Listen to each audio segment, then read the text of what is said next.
Assalamualaikum warahmatullahi wabarakatuh. Perkenalkan, nama saya Intan Arafi dengan NIM 25002210. Pada kesempatan kali ini, saya akan mempresentasikan hasil analisis dari mata kuliah Komunikasi Organisasi dengan dosen pengampu Bapak Dr. Hanif Al-Kadri. Pada minggu ini, kami membahas yaitu prinsip dan hambatan yang ada dalam komunikasi organisasi. Nah, prinsip komunikasi organisasi sendiri adalah dasar yang harus dipahami agar proses penyampaian pesan berjalan efektif.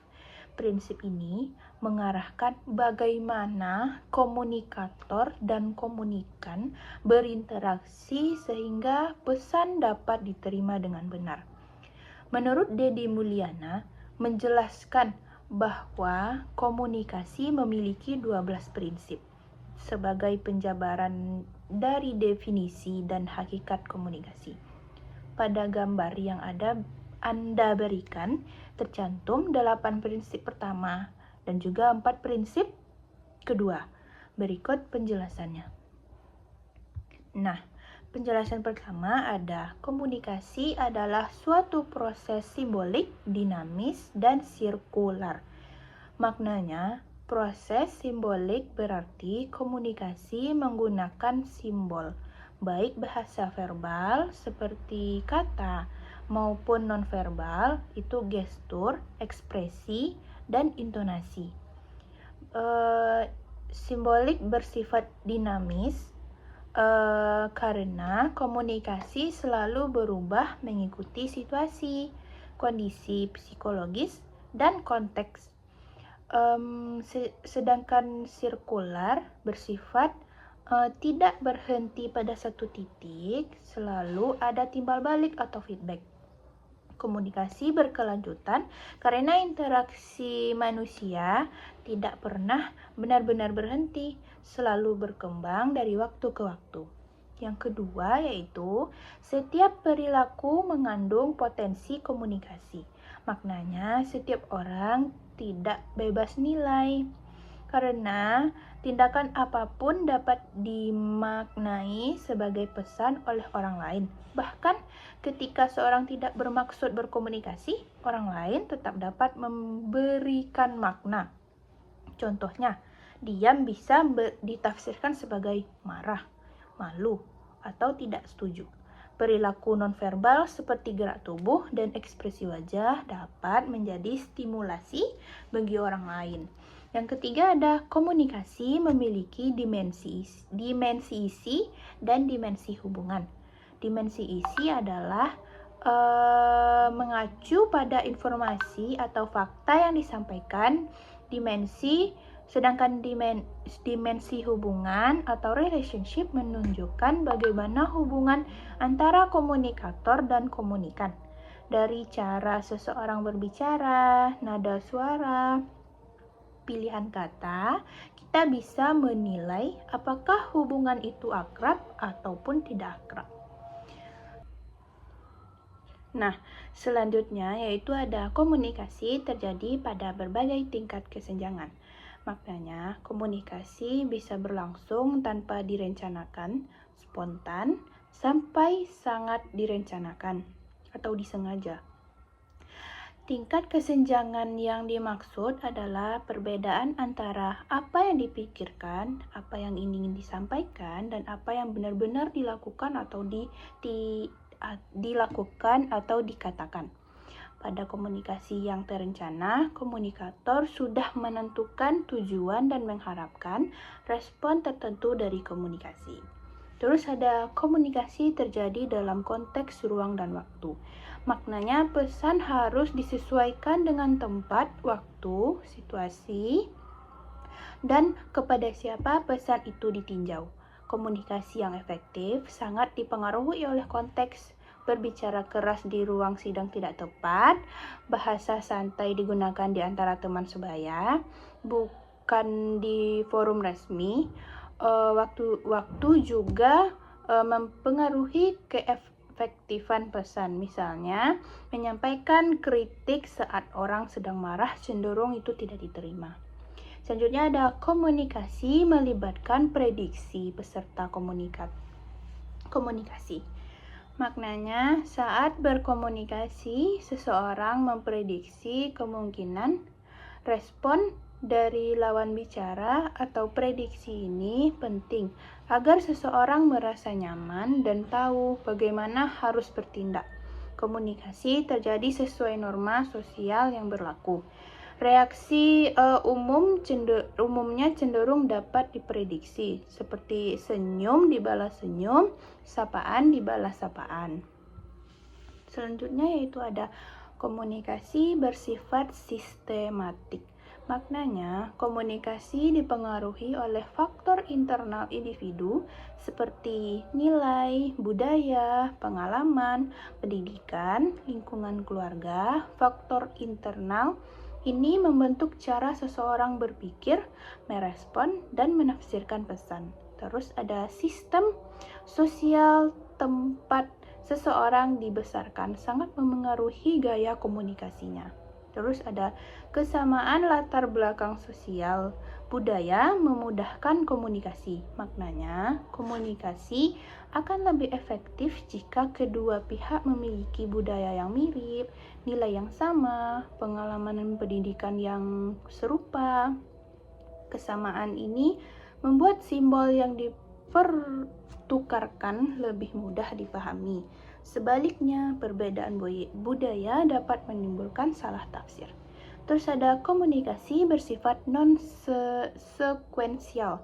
Maknanya, komunikasi tidak berlangsung satu arah, melainkan bersifat timbal balik, prosesnya sirkular. Artinya, pesan yang dikirim selalu diikuti oleh tanggapan atau umpan balik dari penerima. Tidak ada urutan yang benar-benar baku atau kaku dalam komunikasi. Respon dari penerima menunjukkan bahwa pesan diterima, dipahami, atau justru disalahpahami. Selanjutnya itu ada komunikasi bersifat prosesual, dinamis, dan transaksional. Prinsip ini menegaskan 3 sifat penting komunikasi. Pertama ada prosesual. Prosesual adalah komunikasi rangkaian aktivitas yang berkelanjutan dimulai dari encoding, pengiriman pesan, pemaknaan, sampai dengan feedback. Tidak pernah selesai dalam satu titik. Terus ada dinamis. Komunikasi dapat berubah karena situasi, karena emosi, karena lingkungan, karena respon dari pihak lain. Tidak ada komunikasi yang benar-benar sama.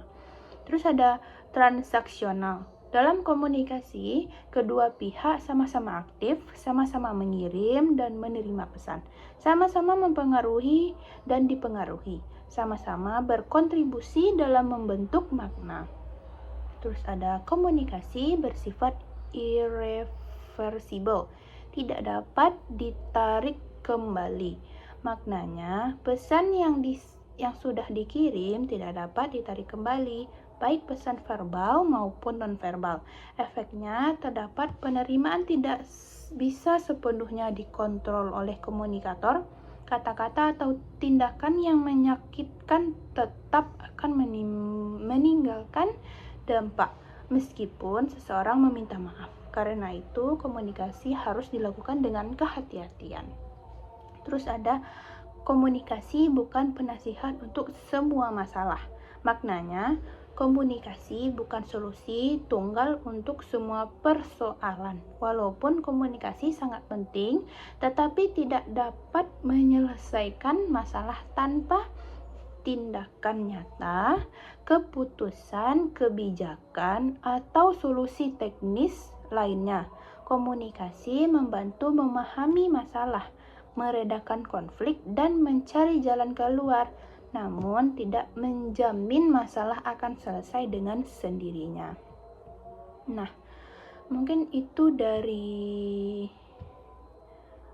menurut Deddy Mulyana. Selanjutnya, prinsip dalam komunikasi organisasi yang lain, yaitu ada komunikasi melibatkan prediksi peserta komunikasi. Komunikator meramalkan efek atau tanggapan dari pesan yang disampaikan. Komunikasi diatur oleh aturan, tata krama, atau etika tertentu.